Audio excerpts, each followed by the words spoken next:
Anda masih bersama kami, Damai Indonesiaku yang mengangkat tema tentang ketaatan. Dalam segmentasi yang berikut ini, Kiai Haris Hakam akan menjelaskan kepada kita bahwa sesungguhnya manusia tidak dibiarkan sendirian di muka bumi ini.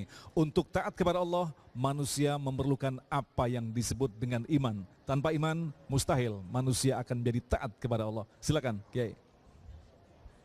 Assalamualaikum warahmatullahi wabarakatuh.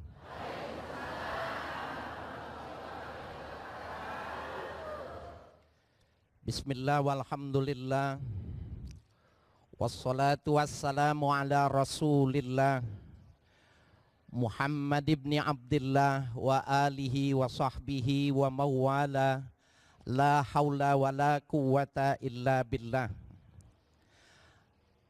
Para alim ulama, pengurus dan jamaah Masjid Az-Zikra Bekasi Selatan, bapak-bapak, ibu-ibu sekalian yang kami hormati, para pemirsa TV One dimanapun Anda berada. Berbicara tentang cinta, jangan keliru, jangan salah dipahami dengan perbedaan antara orang yang taat dan orang yang takut. Ada orang melakukan ibadah, semua perintah Allah dikerjakan. Kenapa? Dasarnya takut. Takut kenapa? Takut nanti nasibnya jelek, masuk di neraka. Orang ini taat kepada Allah, tapi dasarnya takut. Ada orang taat kepada Allah, tapi dasarnya itu pengen ada pamrih, ada keuntungan. Kenapa rajin sholat, kenapa rajin ibadah, kenapa melakukan perintah Allah, kenapa menjauhi larangannya?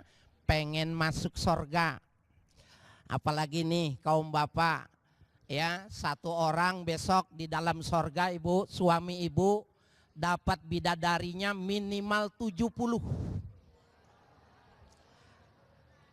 70 pak.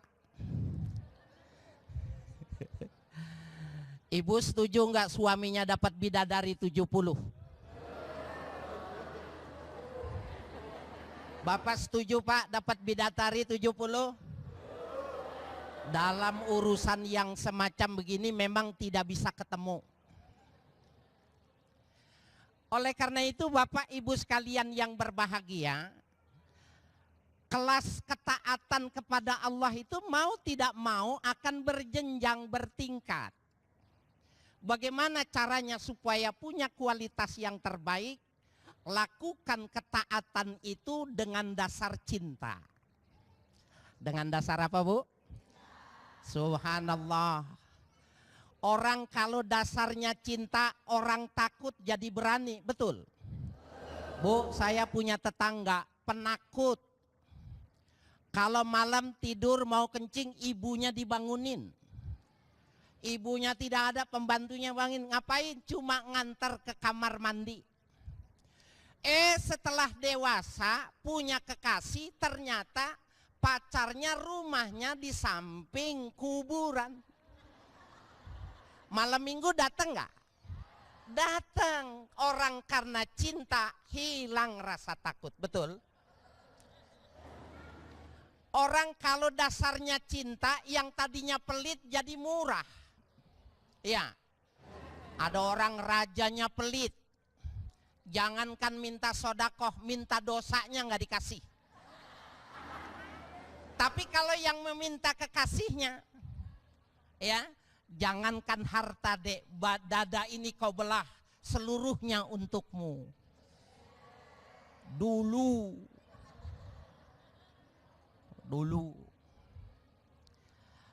Ibu bapak saudara sekalian, kisah dicatat bagaimana kecintaan seorang yang namanya Abu Bakar.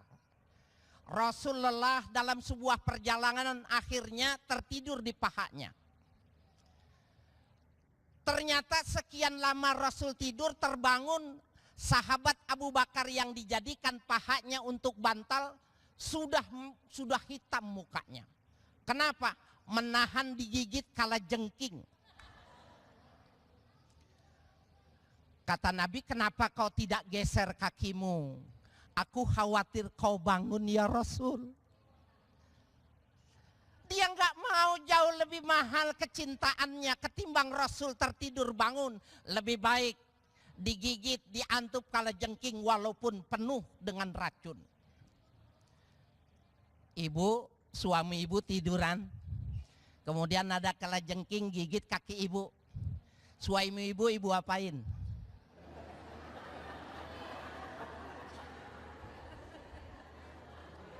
Enggak, ibu diemin. Ya, dulu.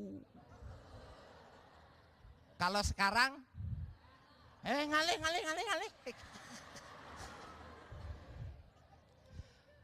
Jadi orang ketika cinta itu ketaatannya berbeda dengan orang yang mengerjakan perintah tapi dasarnya takut. Tidak sama taat dan takut itu. Itu mengapa Bapak Ibu sekalian yang berbahagia, dalam sebuah syair cinta dikatakan, laukana hubbuka shadiqan la ata'tahu innal muhibba liman yuhibbu muti'u. Kalau kau benar-benar cinta kepadanya, pastilah kau akan tunduk. Orang yang jatuh cinta selalu ikut kepada orang yang dicintainya. Betul? Dulu begitu. Ibu sekalian yang berbahagia, Bapak yang kami cintai, kami hormati, para pemirsa dimanapun Anda berada. Oleh karena itu berbeda sekali ketika orang melakukan sholat karena melakukan kewajiban, dengan orang yang melakukan sholat tapi dasarnya cinta kepada Allah. Tidak sama. Ada dulu sahabat Nabi namanya Thauban. Thauban ini maulan Nabi. Seorang budak yang dimerdekakan oleh Nabi, berkhidmat kepada Nabi, membantu di rumah Nabi. Cuma kalau Rasul keluar kota, Rasul punya keperluan, jarang pulang, tidak pulang, si Thauban ini tidak doyan makan. Ibu kalau suaminya pergi, ibu doyan makan nggak?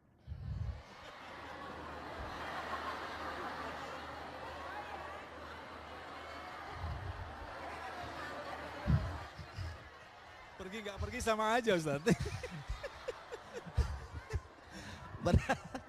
Berarti beda ya. Tidak doyan Ustaz, tidak makan Ustaz dulu. Silakan Ustaz. Baik, luar biasa. Zaman dulu memang banyak orang-orang yang taat pada suami ya. Sekarang suaminya pergi atau enggak sama saja, tetap makan, bahkan tambah gemuk katanya. Baik pemirsa yang dirahmati Allah, ternyata terjawab sudah. Untuk menyempurnakan ketaatan dibutuhkan cinta. Itulah yang terjawab dalam hadis riwayat Bukhari dan Muslim. Rasulullah bersabda bahwa tidaklah beriman salah seorang di antara kalian sebelum Allah dan Rasulnya lebih ia cintai daripada yang lain. Tetaplah bersama kami, Damai Indonesiaku.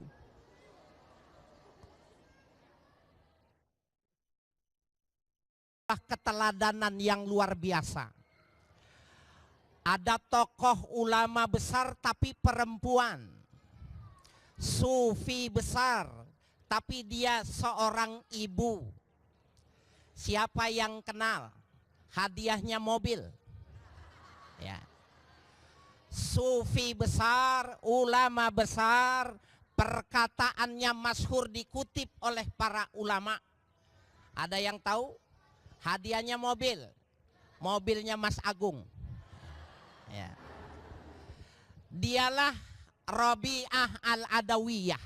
Siapa Bu? Ulama besar dari kalangan kaum ibu wanita tetapi masyhur.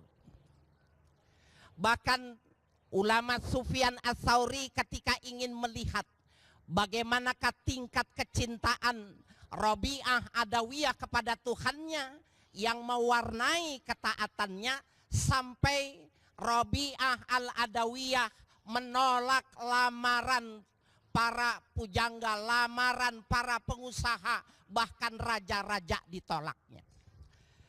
Kenapa ditolak? Waktu dilamar maka dia mengatakan, bukan aku menolak lamaran kalian.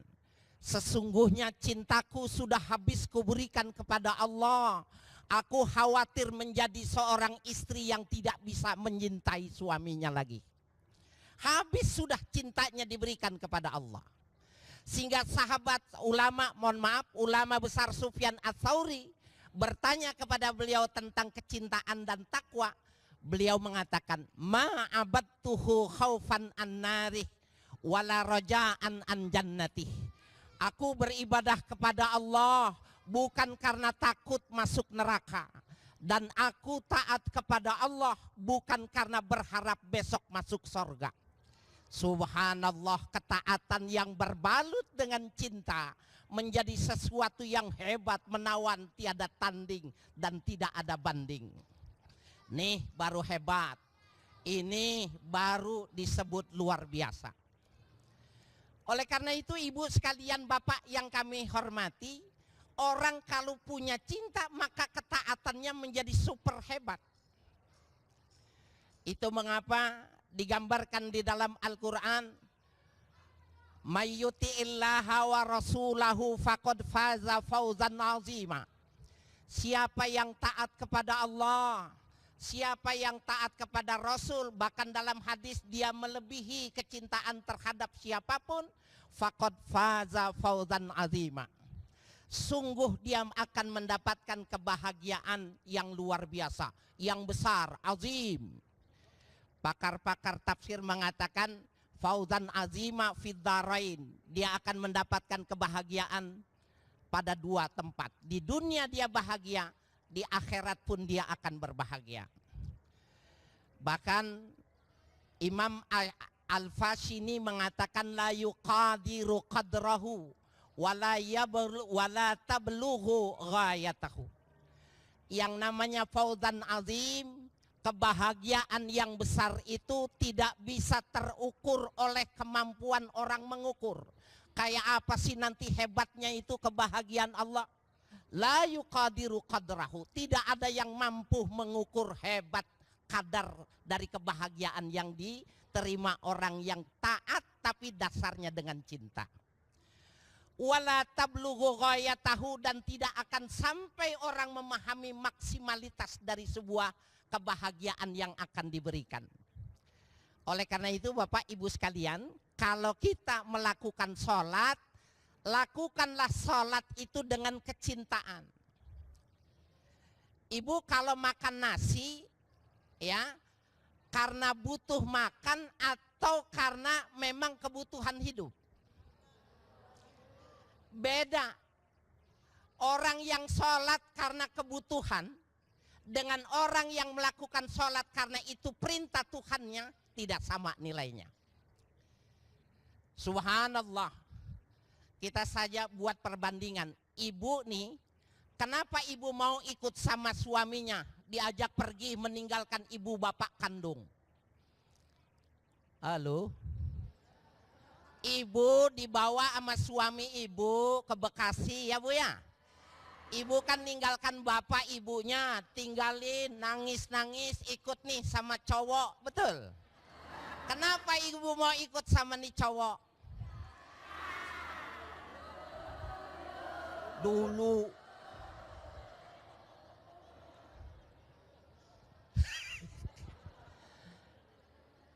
Sekarang pun, tadi saya dapat penjelasan orang sini rumah tangganya bahagia semua, amin.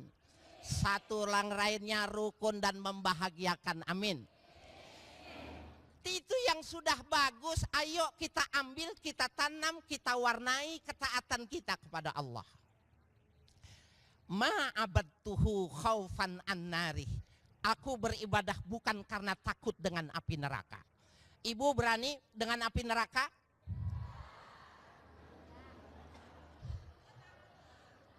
Ibu besok pengen masuk surga? Udah pantas belum masuk surga? Yang bilang udah pantas yang mana? Ibu, bapak sekalian yang kami hormati, pemirsa yang kami cintai, jadi sangat beda. Imamnya satu, di masjid yang sama, sholat yang sama, bacaannya yang sama. Tetapi di hadapan Allah setiap orang nilainya tidak sama. Ada yang 1 rakaat jauh lebih bagus ketimbang 70 rakaat yang dilakukan oleh orang lain. Kenapa begitu? Sederhana. Ada sebuah kecintaan. Ketundukan yang berbalut cinta melahirkan ketaatan. Ketundukan tidak berbalut cinta yang terjadi adalah rasa takut. Nanti akan diteruskan sama Mas Agung. Baik. Terima kasih Kiai. Jadi sekali lagi pada intinya ketika orang sudah tumbuh cinta dalam dirinya maka orang tidak akan perlu banyak bertanya untuk taat kepada Allah. Pemirsa yang dirahmati Allah, dari paparan guru-guru kita tadi pastilah muncullah pertanyaan-pertanyaan. Insya Allah kami akan berikan kesempatan dalam segmentasi tanya jawab selepas pesan-pesan berikut ini.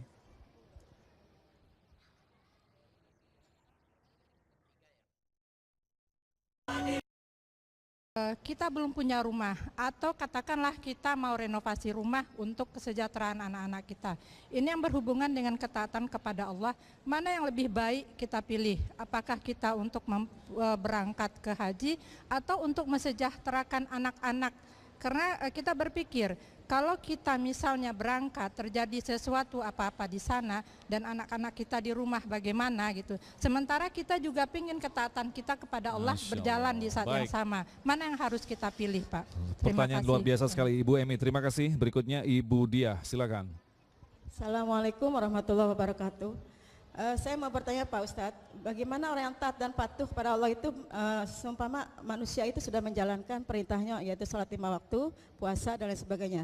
Tapi manusianya itu dia selalu salat Isya seumpama di akhir dibarengi dengan salat tahajud.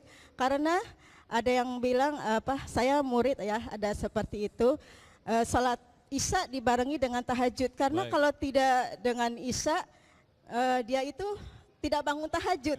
Bagaimana tuh Pak Ustadz? Menarik Apakah sekali. itu tanda taat dan patuh kepada Allah Subhanahu wa taala? Terima kasih. Assalamualaikum warahmatullahi wabarakatuh. Dari Kang Rasid tadi mungkin ya, taat dalam waktu-waktunya. Oke, pertanyaan pertama mungkin Ustadz Asari bisa menjawabnya. Punten tadi, terima kasih. Tapi saya agak kurang jelas tadi pertanyaannya. Gimana Mas Agung? Riya dalam beribadah, ketika kita taat, kita ingin menunjukkan kepada orang, nah saya ini taat kepada Allah. Kalau kemudian ria itu kan asal katanya ro'a. Itu satu derivasi sata, ro'a itu artinya melihat. Itu sebabnya seseorang disebut ria karena memang niatnya beribadah karena ingin dilihat orang lain. Bagaimana hukumnya? Kalau memang itu dimaksudkan untuk memotivasi orang lain yang melihat agar bisa mengikuti ibadah yang kita lakukan, itu oke. Itu baik sekali.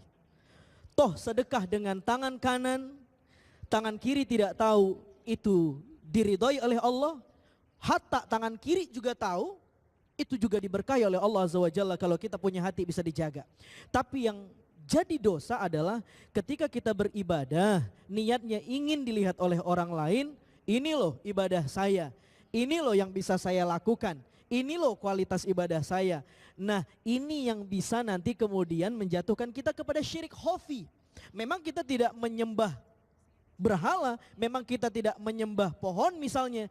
Tapi tujuan kita beribadah bukan lagi kepada Allah, tapi bagaimana orang bisa melihat ibadah kita. Saat itu tauhid kita sudah bergeser.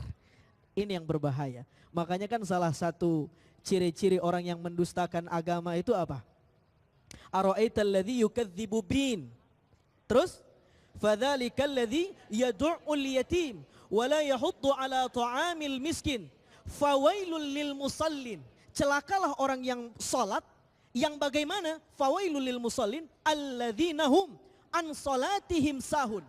Untung saja kata para ulama tafsir, untung saja redaksi ayat ini menggunakan huruf jar an bukan fi. Sehingga maknanya adalah celakalah orang yang lupa akan substansi sholatnya. Bukan celakalah orang yang lalai di dalam sholatnya. Beda. Kalau pakai fi maknanya di dalam sholat. Tapi an tentang substansi sholat. Bagaimana substansi sholat? Ada dua.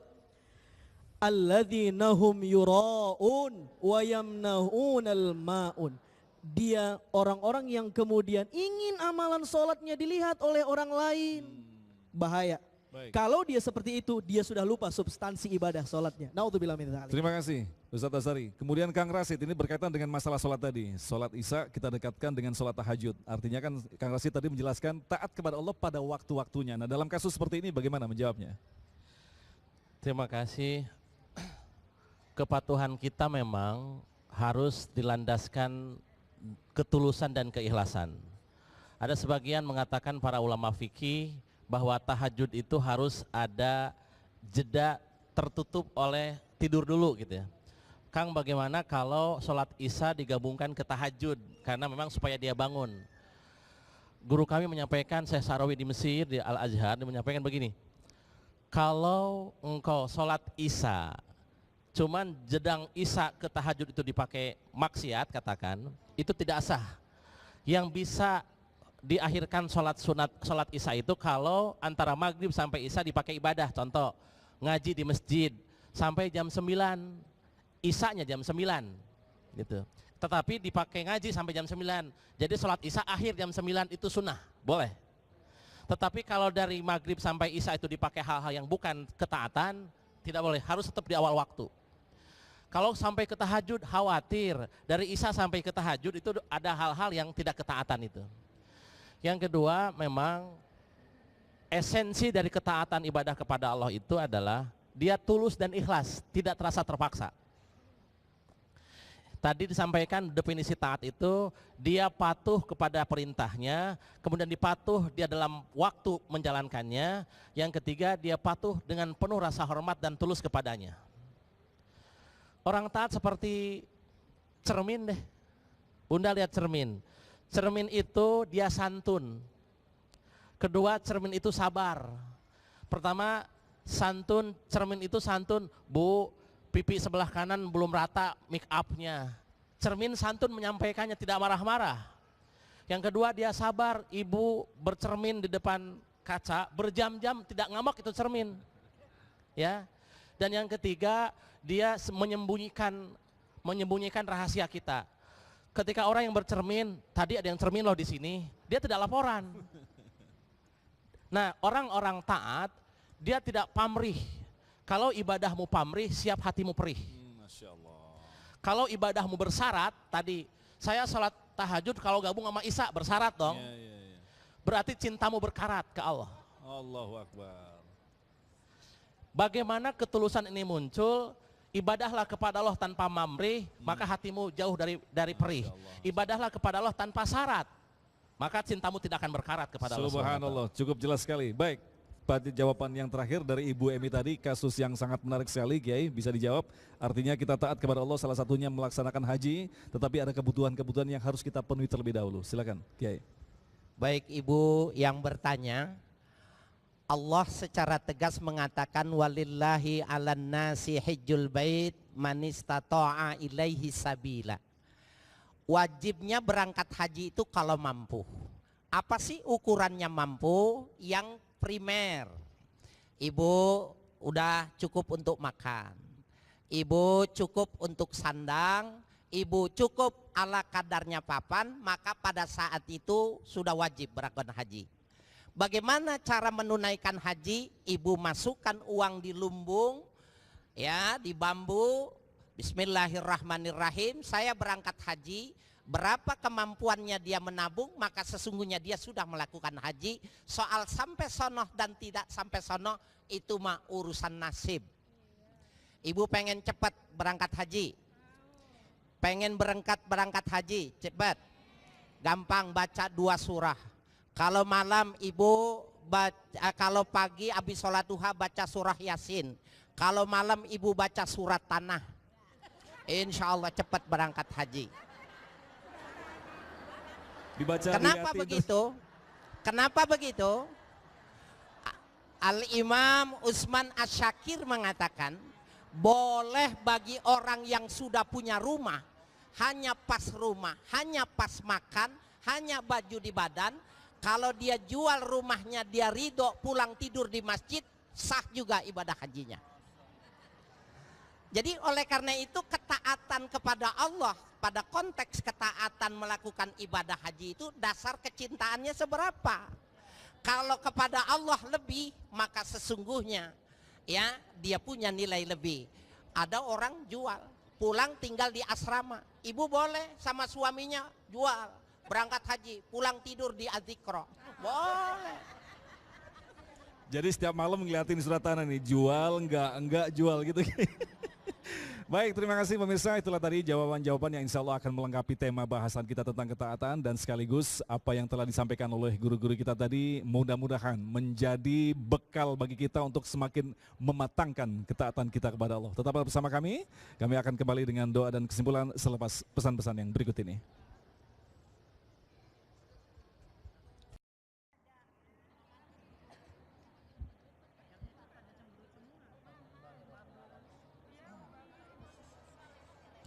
Alhamdulillah kita sudah ada di penghujung acara. Izinkan kami menyimpulkan dari pertemuan yang mulia ini, taat kepada Allah adalah sebuah keharusan. Sebagaimana Allah menyampaikan, kita ini hadir di muka bumi ini untuk ibadah kepadanya. Kita harus menjaganya ketaatan itu. Allah menyampaikan dalam surat Ibrahim ayat 24, alam taro kaifa daraballahu masalan kasajaratin tayyibatan kalimatan tayyibatan kasajaratin tayyibatin. Kalau ingin merawat taat kepada Allah, lihatlah seperti merawat pohon. Merawat pohon, kita punya pohon, tanahnya harus gembur supaya melahirkan buah-buahan yang manis. Tanah itu hati yang tulus.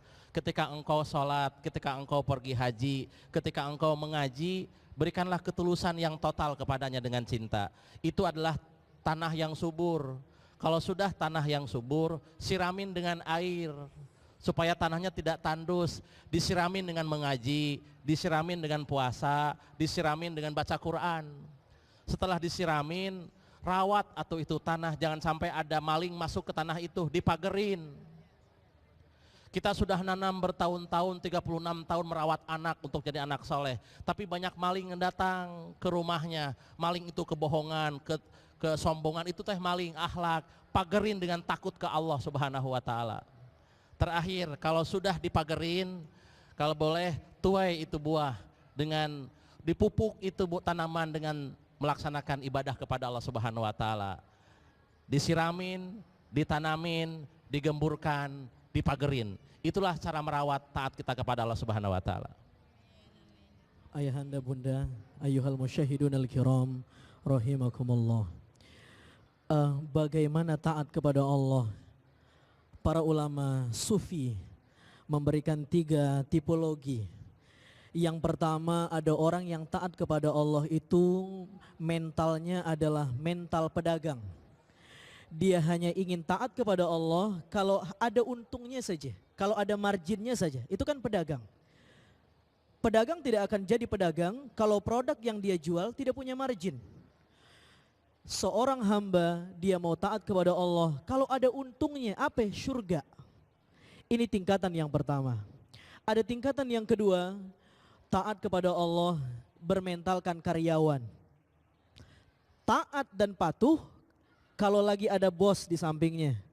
Tapi kalau bosnya nggak masuk kantor, suka-suka hati dia bekerja. Takut dengan neraka, sehingga ada sebuah syair, jika tidak ada surga dan neraka, apa kita masih tetap taat sama Allah? Apa kita tetap masih patuh sama Allah? Ini pertanyaan besar yang harus kita jawab. Sehingga muncul tipologi keberagamaan yang paling tinggi, taat dan patuh kepada Allah, al-khudu' wal-inqiyad, atas dasar cinta kepada Allah. Kalau sudah berbicara cinta, ibarat orang pacaran, Bu. Ya, digeplak sama pacarnya, marah, malah minta nambah, nggak marah. Itu orang kalau udah cinta. Orang kalau udah cinta sama Allah, mau dikasih ujian, cobaan, pahala, rahmat, dia nggak mau dengar siapa-siapa, karena tujuannya adalah Allah Azza wa Jalla. Semoga kita bisa beribadah karena cinta, insya Allah. Amin. Baik, terima kasih pemirsa. Demikian Damai Nusaku untuk kesempatan hari ini. Dan insya Allah Sabtu depan tanggal 27 Agustus kami akan hadir di Istana Al-Quran Al-Farizi, Cimuning Mustika Jaya, Bekasi dengan penceramah Ustadz Sarif Matnaji dan Ustadz Das'at Latif. Akhirnya saya Agung Isulhaq dan kerabat kerja Damai Indonesiaku serta pendukung acara ini Sarung Wadimor, tentu Sarung kita, mengucapkan terima kasih atas perhatian Anda. Assalamualaikum warahmatullahi wabarakatuh. Bapak-bapak, ibu-ibu dan para pemirsa, kita baca satu suratul Fatihah untuk kesembuhan Abuya Yahya Al-Bahjah Cirebon, yang salah seorang yang biasa menyampaikan tausiah pada Damai Indonesiaku TV One. Mudah-mudahan Allah berikan kesembuhan, diberikan kesabaran dan rezeki yang cukup untuk menyelesaikannya. Allahumma biniyatil qabul wa tamamil sul wal ma'mul wa ila hadratir rasul. Al-Fatihah. A'udzubillahi minasyaitonir rajim. Bismillahirrahmanirrahim. Alhamdulillahi rabbil alamin. Ar-Rahmanir Rahim. Maliki yaumiddin. Iyyaka na'budu wa iyyaka nasta'in. Ihdinas siratal mustaqim. Siratal ladzina an'amta 'alaihim ghairil maghdubi 'alaihim waladdallin. Amin. Allahumma bihaqqil Fatihah wa bisyirril Fatihah wa bihikmatil Fatihah wa bimu'jizatil Fatihah liyanalallahu maqasidana wa maqasidahu. Isfi Abuya Yahya Al-Bahjah sifaan ajilan sifaan zahiran birahmatika ya Rahman ya Rahim. Allahumma hadzal du'a wa minkal ijabah. Istajib du'ana ya Allah ya Rahman. Istajib du'ana ya Allah ya Rahman ya Rahim.